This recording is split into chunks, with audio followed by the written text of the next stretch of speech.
Assalamualaikum tuan-tuan. Apa khabar semua? Sihat-sihat ya? Okey, bertemu lagi kita dalam Unggas Farm Kraton Channel.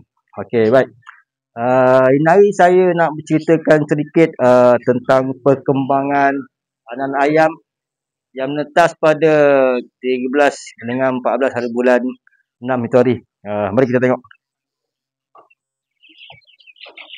Okey, nampaknya sihat-sihat semua. Alhamdulillah.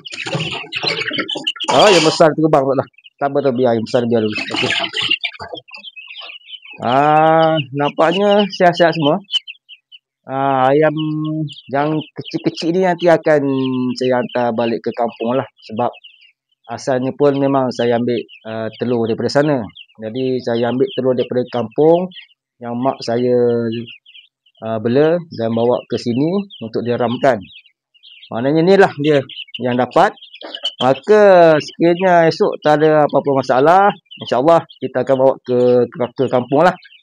Nanti kat sana nanti kita update balik.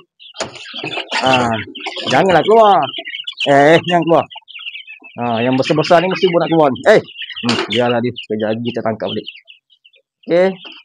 Nanti esok kita sampai di kampung, kita update pula kat sana. Mungkin kita akan buat sangkar kecil untuk anak ayam kecil ni. Sekiranya perlu mentol, kita akan buat mentol lah. Rasanya tak perlu takut sebab bulu-bulu pelepah pun dah keluar. Jadi rasanya tak perlu pakai mentol dah. Sebab usia pun dah seminggu. Hampir seminggu. Rasanya tak perlu dah mentol rasanya. Okey. Ni ayam-ayam yang saya beli tu ni. Ayam kacuk. Dah besar ni. Memang nak kena alih ni. Besok mungkin saya alih ke reban yang lain lah. Sebab dah besar, dah tak sesuai duduk dalam brooder ni. Nanti esok pagi, insyaAllah kita alih ke lain. Itu saja video kali ni. Kita berjumpa di episod akan datang.